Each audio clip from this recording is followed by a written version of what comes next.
It began as a routine transmission. Then the voice-cracked static swallowed the channel and the sky fell silent. Witnesses spoke of a light behind the clouds burning, pulsing before the darkness folded over it again. Inside, warnings erupted one after another. Metal screamed, and a single command cut through the chaos, then silence. In the storm of alarms, a choice was made: small, instinctive, irreversible. No one knew it would seal their fate. Over Siberia, the sky glowed for only 4 minutes, long enough for hope to rise and vanish. No one heard the crash, only the echo of wind rolling across frozen fields where life had just ended. By morning, search teams found a scar in the snow, metal shards, silence, and the faint smell of fuel frozen into the air. Amid the wreckage, a whisper broke the silence, a heartbeat where none should exist. Weeks later, investigators replayed the final recording. It ended with a burst of static and the sound of rushing wind.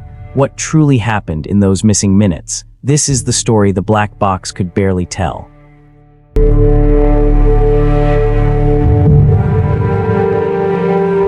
December 23, 1984, Krasnoyarsk Airport wakes beneath a pale Siberian sun. The air bites at -18 degrees, yet the schedule moves with quiet precision. The 3-engine Tupolev Tu-154B-2 registration CCCP 85338 prepares for its routine hop east to Irkutsk. Metal groans softly in the cold. 104 passengers board, workers, students, children bound for the holidays. 7 crew welcome them aboard the Aeroflot jet. Captain Viktor Falkov, a seasoned flyer of the Tu-154, checks his route across Siberia. Calm, methodical, and ordinary day's work. The foreman flight deck runs through pre-flight drills. Instruments steady, whether fare nothing unusual in the voice traffic. In the cabin, attendants rehearse safety gestures they've shown hundreds of times, in everyday rhythm soon to be immortalized in tragedy. Outside, mechanics finish their inspection. No abnormalities recorded. The aircraft, built in 1979, has logged thousands of reliable hours. Weather reports, clear skies, visibility beyond 3 kilometers. Tower clears Aeroflot 3519 for taxi and climb to 5,700 meters. One by one, the 3 Soloviev D-30 engines roar to life. Vibrations settle into a steady hum, the sound of Soviet engineering at work. The Tu-154 taxis toward runway 11. Flaps 15 trim set. Inside the cockpit, calm precision rules every word. At 2:00 p.m. local time, Flight 3519 thunders down the icy strip and lifts into the bright Siberian sky. Routine, beautiful. Krasnoyarsk control, Aeroflot 3519 climbing through 2000 for 5700. All systems nominal. Passengers relax. Some unwrap lunch packs, others drift into sleep. The hum of engines becomes the lullaby of routine flight. At 2 kilometers up, the jet sails smooth and sure, instruments steady. Outside, only sky and silence. Deep within engine number 3, a hidden fracture waits, a flaw born of metal and time. The story of Flight 3519 is about to begin. Aeroflot Flight 3519 climbs smoothly through crystal air.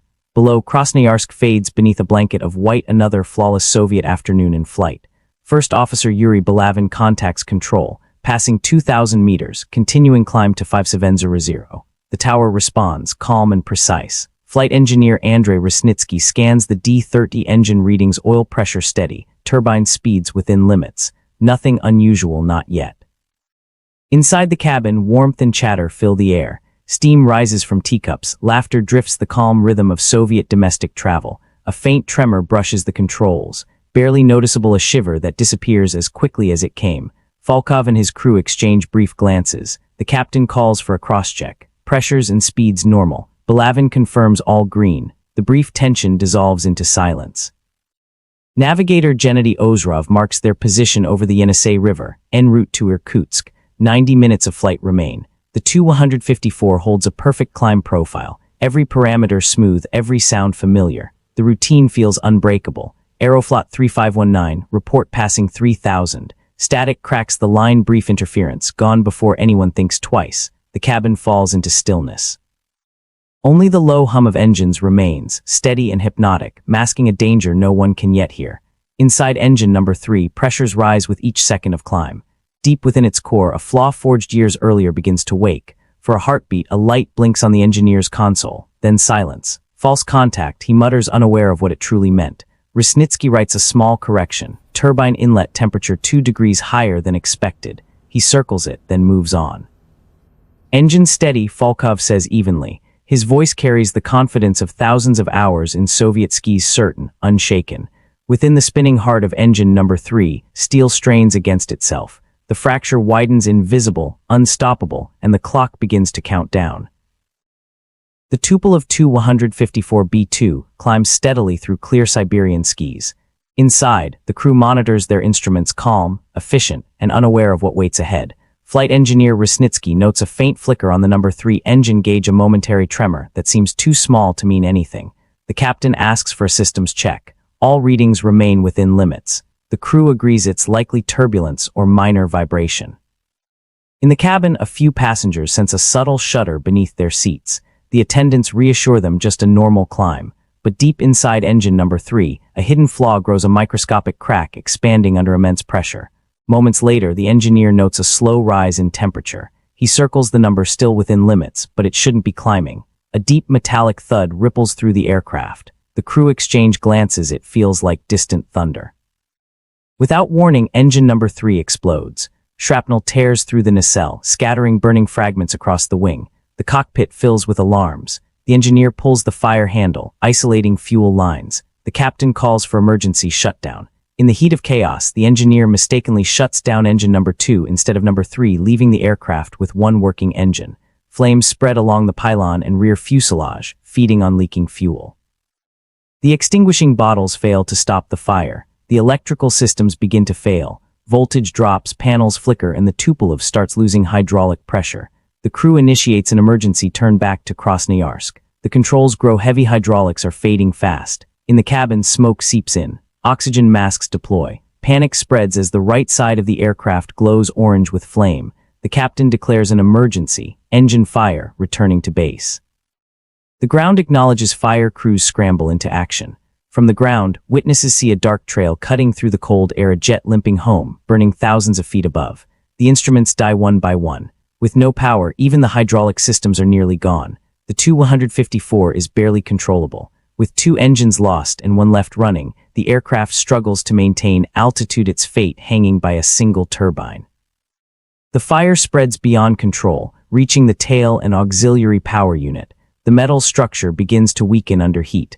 A second explosion rips through the wing tank. The fire intensifies. For the next few minutes, Flight 3519 will fight for survival. The aircraft's starboard engine bursts into a storm of fire.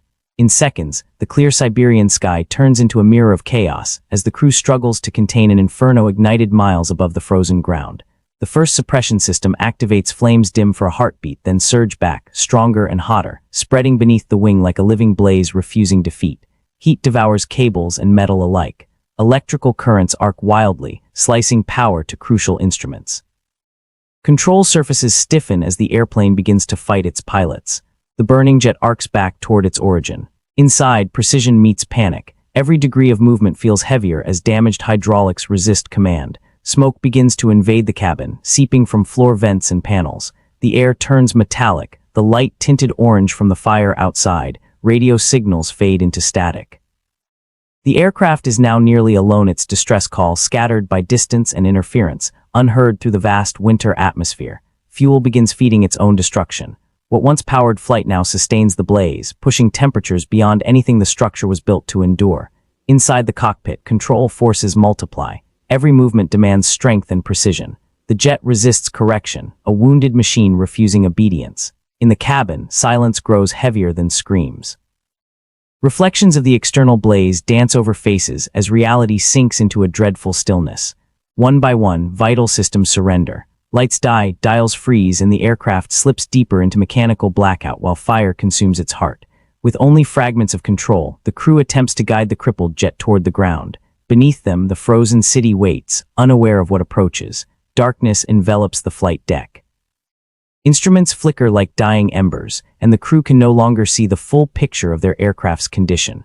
For nearly 5 minutes, the aircraft has burned in midair. Each second of survival now feels borrowed, each control input an act of defiance against impossible odds. The human effort inside remains relentless.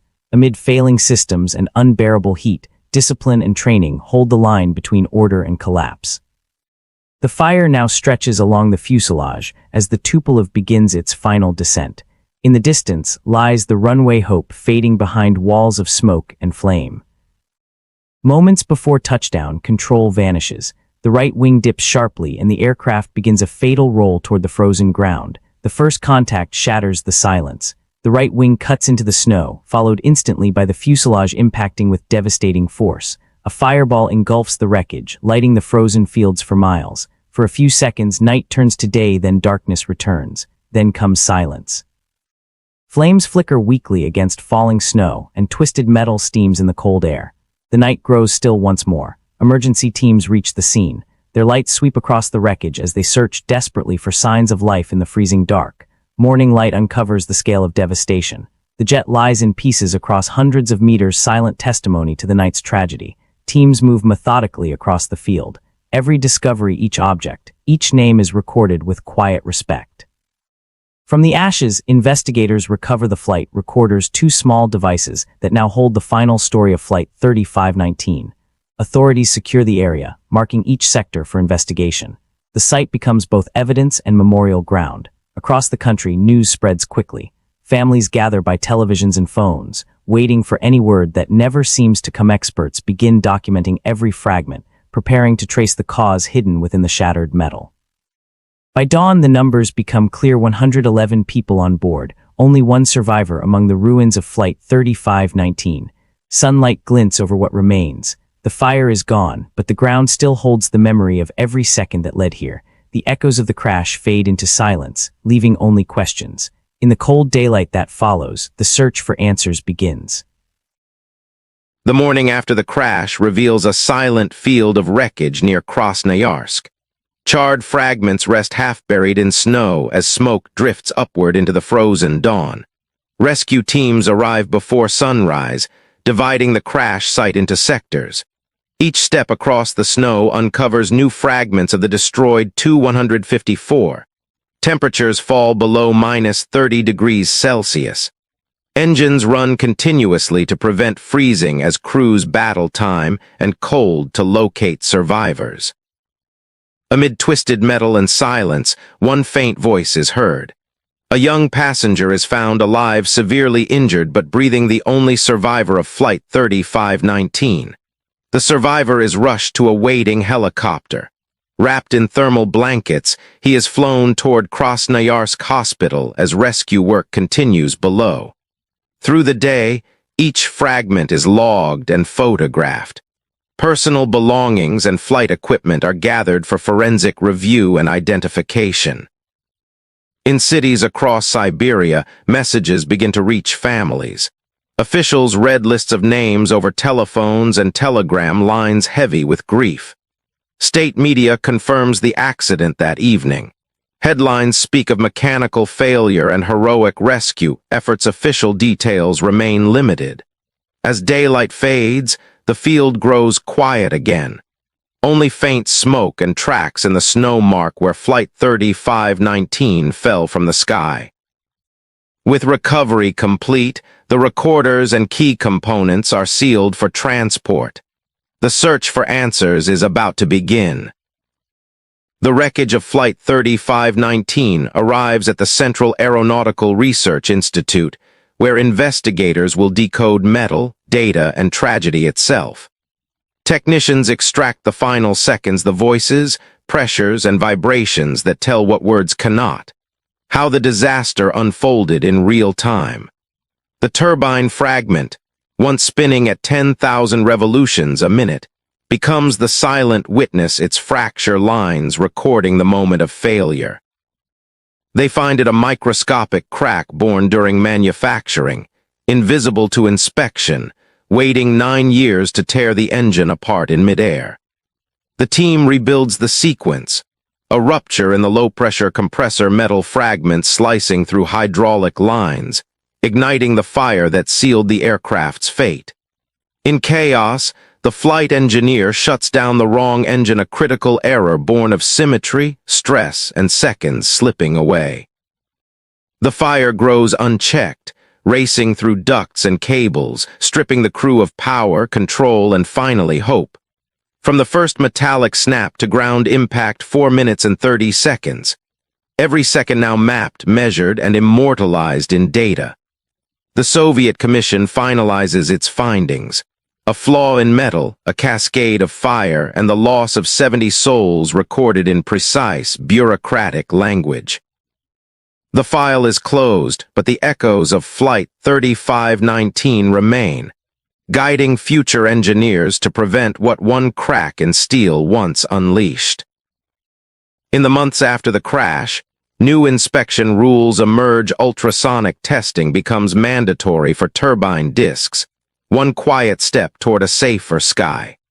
The lessons of Flight 3519 reach beyond borders, shaping inspection standards from Moscow to Montreal, from Aeroflot hangars to every commercial fleet. 70 names etched in stone: engineers, students, families. For them, reforms came too late, but remembrance endures. Today, future engineers study the disaster not as failure, but as a turning point, proof that progress is written in lessons learned from loss.